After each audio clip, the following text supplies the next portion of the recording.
Hey, you, what are you doing back here? Just shopping, grabbing some groceries. Huh, okay, sure. Well, customers don't come back here. You look suspicious. I need to see some I'm just ID. a customer. I didn't do anything wrong. That's not up for you to decide. Hand it over, now. Officer, I'm not sure Don't why question me. You're making this difficult. Derek Hansen had no idea what he just walked into. In the next 72 hours, his career would be over.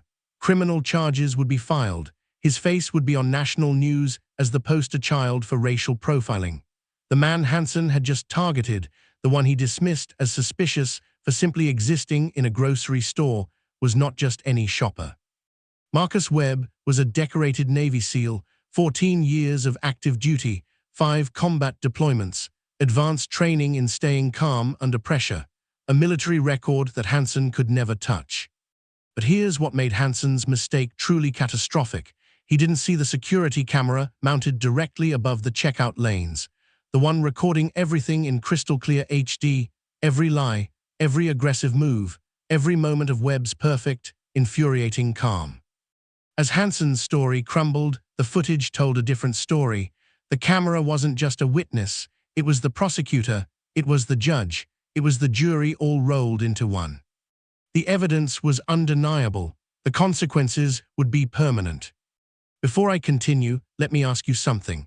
Have you ever been treated unfairly by someone in power, someone who judged you without knowing who you really were? Drop your answer in the comments. I want to hear your story. Now let me tell you who Marcus Webb actually was. Marcus Webb was 38 years old, active duty Navy SEAL stationed at Naval Base San Diego, not some random civilian, a trained military professional. For 14 years, Webb had served his country, 5 times deployed to combat zones, Iraq, Afghanistan, places where split-second decisions meant life or death. His training focused on reading situations, staying calm, controlling his reactions, de-escalating conflicts instead of creating them. Webb held a ranking of Petty Officer First Class. He had certifications in crisis de-escalation, combat psychology, constitutional rights. This man understood authority, he understood procedure, he understood the law better than most civilians ever would. But on this Wednesday afternoon, none of that mattered. On this day, Webb was simply trying to buy groceries. He was on a 48-hour leave from the base. He'd finished morning training. He just wanted milk and chicken breasts from Miller's Grocery, the store 5 minutes from base where he'd shopped dozens of times. Webb was wearing his Navy PT uniform, physical training gear, standard issue. His dog tags hung visible around his neck. He looked exactly like what he was, a serviceman on leave doing something completely normal and completely harmless. But Derek Hansen saw something different. Derek Hansen had a reputation in the San Diego Police Department, not a good one. He was 42 years old, been a cop for 12 years, assigned to the Sunset Boulevard District for 3 years, and in those 3 years, something was very wrong with how he did his job. Internal affairs records show 14 civilian complaints against Hansen over 9 years. That's way too many. And here's the pattern that matters. Every single complaint involved either Black or Latino people. Every stop, every accusation, every claim of suspicious behavior. The numbers don't lie. Let me give you specific examples. June 2021, Hansen stopped a Black college student walking home with groceries, said the bag could contain weapons. The student had receipts, had done nothing wrong, case settled. The city paid $35,000. Hansen faced no real consequences. March 2023, Hansen approached a Latino delivery driver standing outside a business, said he looked like he was casing the location. Witnesses said this was completely false. Investigation inconclusive. Another complaint filed, another nothing. August 2024, 3 weeks before this incident, same location, Miller's Grocery, Hansen stopped a Black woman, demanded to know if she had money to pay for items. The manager confirmed this woman shopped there regularly. Corporate filed a complaint. Hansen got a verbal warning, that's it, nothing real. The staff at Miller's Grocery had even given him a nickname. They called him the Profiler. Management wanted to file a formal complaint, but hadn't gotten around to it yet. Let me know what you think in the comments. Does this pattern sound familiar to you? It was Wednesday, September 18th, 2:47 p.m. Miller's Grocery sits at Sunset Boulevard in San Diego, family-owned store, been there 42 years. It's the kind of place where people know each other, regular customers, friendly staff. That afternoon it was quiet, midweek slow time, not crowded. Sarah Chen was the manager on duty that day, 2 cashiers, 3 people stocking shelves, 7 customers scattered around the store. Marcus Webb had been inside for about 6 minutes. He was in the beverage aisle, reading the label on a coconut water bottle. Standard grocery store behavior, nothing suspicious, nothing unusual. Then Derek Hansen walked through the front doors, full uniform, hands on his duty belt, not responding to any call, not investigating any crime, just doing his regular afternoon patrol. Sarah Chen looked up from her desk. She recognized him immediately. Her stomach tightened. She remembered the August incident. She knew his reputation. Hansen walked slowly through the store, his eyes scanning. That's when he saw Marcus Webb, navy uniform, dog tags visible, calm expression. But Hansen didn't see a service member on leave. He saw something suspicious, something wrong, something that needed to be checked. If stories like this matter to you, hit subscribe. We're going to keep exposing what's broken in this system. Now watch what happened next. Hansen approached Webb directly. "Hey you, what are you doing back here?" he demanded. Webb looked confused. "Just shopping, grabbing some groceries." Hansen's jaw tightened. "Huh, okay, sure. Well, customers don't come back here. You look suspicious. I need to see some ID." Webb stayed calm. "I'm just a customer. I didn't do anything wrong." "That's not for you to decide," Hansen said. His voice was already rising. "Hand it over now." "Officer, I'm not sure why you." "Don't question me. You're making this difficult." Webb tried again, his voice still measured, still controlled. "I have a right to know why I'm being asked for ID." "You have a right to comply," Hansen shot back.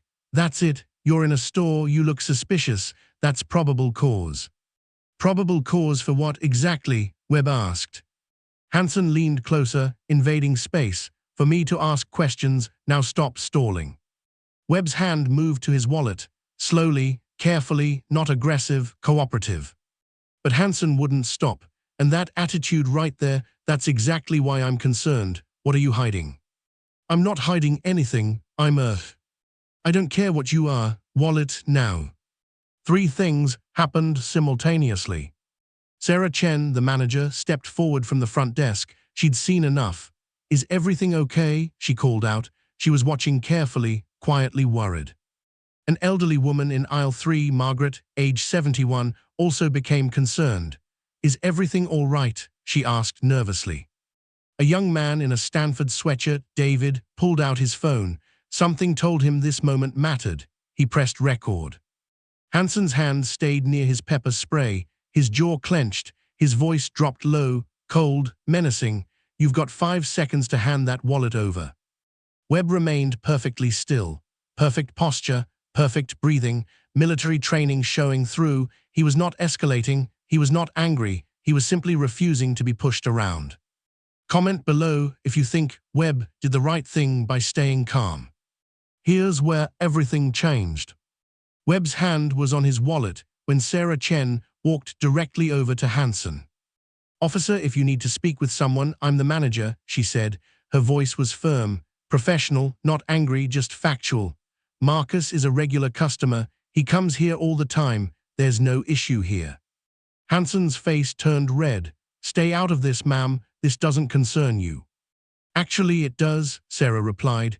"This is my store, and I'm telling you this man has done nothing wrong." In that moment, Hansen felt something: humiliation, embarrassment. He was being directly contradicted by a manager in front of other customers. His authority was being questioned. His pride was wounded. He escalated immediately. "Ma'am, you're obstructing a police investigation." That's when Marcus Webb realized where this was heading. The situation was spiraling. He made a decision. He spoke clearly. "Officer, I'm a Navy SEAL. I'm active duty. I'm just here on leave getting groceries. There's nothing suspicious happening." Hansen's response came quick, dismissive, angry. "Yeah, and I'm supposed to believe that? You're standing in the back of a grocery store at 3 p.m. on a Wednesday. That's not normal. Now Marcus Webb did something critical. He used his training, his knowledge, his calm voice. "Officer, I understand you have a job to do," Webb said. His tone never changed. "I'm not going to make this difficult, but I also know my rights. I know the Fourth Amendment. I know I'm not required to answer questions beyond identifying myself unless you have probable cause for a specific crime. So far, you've only told me I look suspicious. That's not legal grounds." The moment Webb mentioned the Fourth Amendment, something shifted. Hansen realized this man wasn't afraid. This man knew the law. This man was about to challenge him, on camera, in front of witnesses. Sarah Chen stepped up again, more forceful now. "Officer Hansen, I need to be clear. I've been managing this store for 5 years. Marcus has shopped here dozens of times. He's never caused problems. He's not suspicious. The only thing making me uncomfortable right now is how you're treating a customer." The elderly woman, Margaret, added her voice. "Young man, I don't know what this is about, but this service person has been nothing but polite. I saw the whole thing. He was just getting a drink." David was still recording. He spoke up. "I'm getting this on video. For the record, sir," looking at Webb, "you haven't done anything wrong. This looks like racial profiling to me." "Wait until you hear what happened next. The amount they ended up paying, I'll tell you in just a second." But first, Hansen made a critical mistake. He tried to recover. "Look, I'm just doing my job." But his voice had lost its edge. He sounded defensive now, desperate, like someone realizing their authority was slipping away. Sarah Chen picked up the store phone. "Officer, I'm going to be calling the San Diego Police Department's non-emergency line to file a formal complaint about this encounter. I'm also going to be reviewing our security footage, and I'm going to be speaking to corporate about filing an official report." She dialed right there, in front of him. Derek Hansen stood there, 4 people witnessing, multiple cameras recording, his career sitting on the edge of a cliff. He had no idea that in 72 hours that cliff would crumble, and he would fall. Officer James Mitchell arrived at Miller's Grocery at 3:12 p.m., 13 minutes after the stop began. Mitchell was a shift supervisor, 20 years on the force, known for running a tight department, zero tolerance for bad behavior from his own officers. He responded to Sarah Chen's complaint call and immediately understood the severity. The first thing Mitchell did was watch the security footage. He went to the store office with Sarah. They pulled up the recording on the monitor. Mitchell watched the entire encounter. From the moment Hansen entered the store, Hansen approaching Webb, the beverage aisle, the demands for ID, every word, every gesture, every moment captured perfectly. Then Mitchell interviewed the witnesses, separately, documented everything. Sarah Chen, Margaret, David, all 3 told the same story. Mitchell checked the patrol logs. He looked for the call Hansen claimed to be responding to. There was no call. Hansen was just doing routine patrol, that's all. Mitchell pulled up the store database. He checked Marcus Webb's purchase history, 2 years of shopping there, no incidents, no problems, no shoplifting reports, nothing. Webb was exactly what he claimed to be, a regular customer. Then came the hard part. Mitchell reviewed Hansen's personnel file, 14 prior complaints, over 9 years. His eyes kept stopping on one detail, the pattern. 87% of Hansen's stops involved Black or Latino citizens. That's not coincidence, that's a choice. Mitchell compared Hansen's reports to the video evidence. The gaps were massive. Hansen's report said Webb was acting suspicious in the back aisle. The video showed Webb calmly selecting a beverage.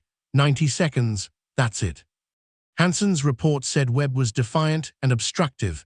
The video showed Webb remaining calm, cooperative, only invoking legal rights after being threatened repeatedly. Hansen's report said Sarah Chen was hostile and obstructing police.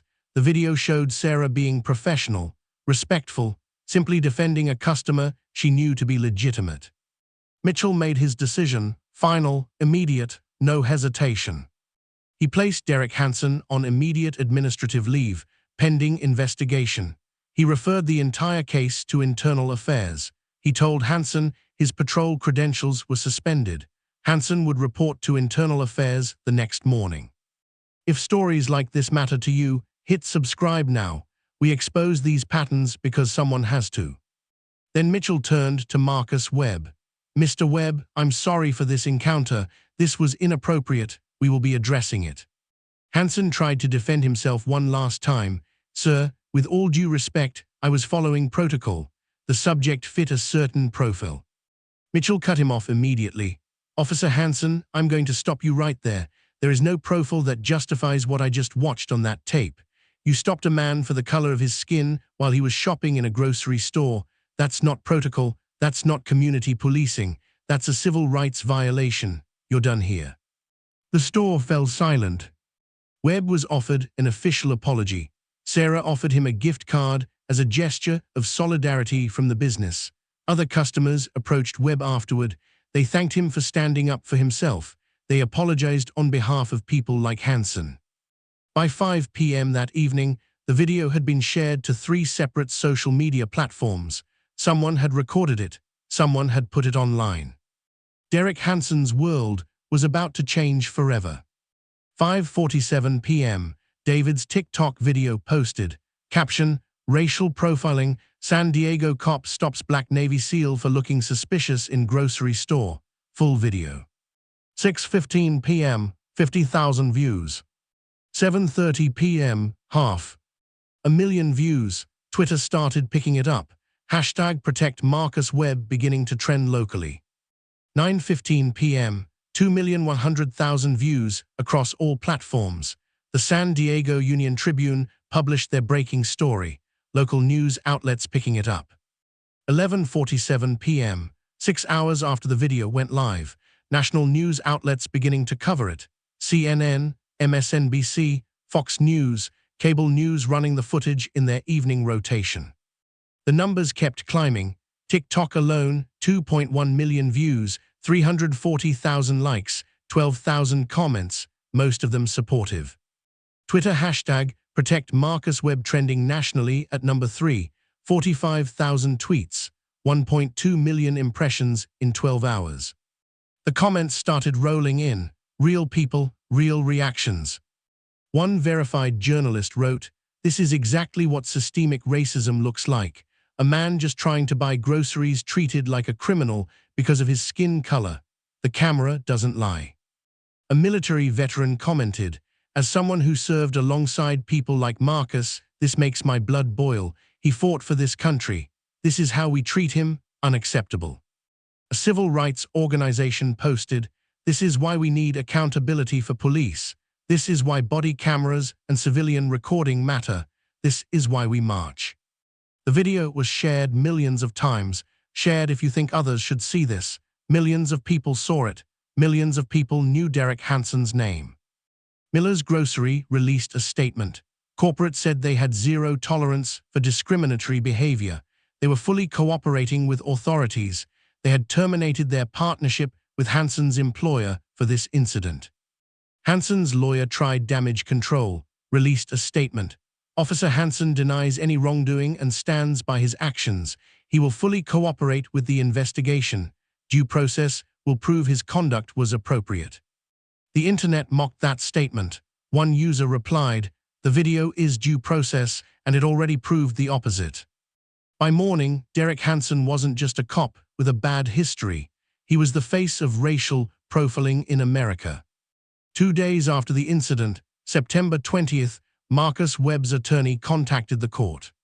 Civil rights lawyer Patricia Dyers filed federal lawsuit against Officer Derek Hansen, against the San Diego Police Department, against the city of San Diego. The lawsuit claimed violations of Webb's constitutional rights, 14th Amendment, equal protection, 4th Amendment, illegal stop and detention, state civil rights statutes. Then came discovery. That's when investigators dig through all the records, all the files, all the evidence from both sides. What they found was shocking, not surprising, but shocking in its scope. 14 prior civilian complaints, 9 years, 7 documented incidents where Hansen's written reports contradicted video evidence, 3 separate internal affairs investigations, all inconclusive, all resulting in minimal discipline or nothing. The pattern was undeniable. 87% of Hansen's stops over 5 years involved Black or Latino citizens. In a neighborhood where those groups represent 42% of the population, that's not accident, that's clear bias. Email chains between supervisors expressing concern about Hansen, nobody doing anything about it, complaints buried, problems ignored. 2 prior settlements, one for $35,000, another for $28,000, both confidential, both kept hidden from public record, both essentially paying people to stay quiet while Hansen stayed on the job. The city faced a choice: fight it in court with video evidence stacked against them, or settle quickly. They settled quickly. $185,000 in direct damages to Marcus Webb, $67,000 in attorney fees and court costs, total $252,000. But money wasn't the real consequence. Derek Hansen was terminated from the San Diego Police Department. The termination letter was clear: pattern of discriminatory conduct, violation of department policy on bias and professionalism, failure to uphold constitutional standards. Hansen was placed on a national database, a flag on his record, law enforcement database. This flag meant one thing: no other police department would hire him. His law enforcement career was finished. Hansen was banned from Miller's Grocery, banned from any property within 2 miles of that store, banned from the entire Sunset Boulevard district. Federal prosecutors reviewed the case for potential criminal charges. They decided no criminal charges fit the situation. A single incident, even this clear, didn't meet the threshold for federal criminal prosecution under civil rights law. Criminal prosecutions require proof of intent. Intent is hard to prove with one incident, even with video. So no criminal charges. Only the lawsuit, only termination, only the destruction of his career. Hansen tried to fight it initially. His lawyer suggested filing a countersuit, claiming retaliation, claiming defamation. His own attorney told him it had no merit. He dropped the idea. Marcus Webb released one public statement.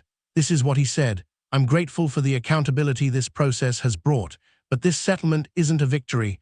Real victory would be a system where this never happens in the first place. Real victory would be training, policy changes, and a culture shift in policing. One officer removed from duty isn't enough. We need systemic change." 3 weeks after Hansen's termination, Marcus Webb sat down for an interview near the naval base, at a coffee shop, in civilian clothes, relaxed but thoughtful. "Honestly, the hardest part wasn't the incident itself," Webb explained.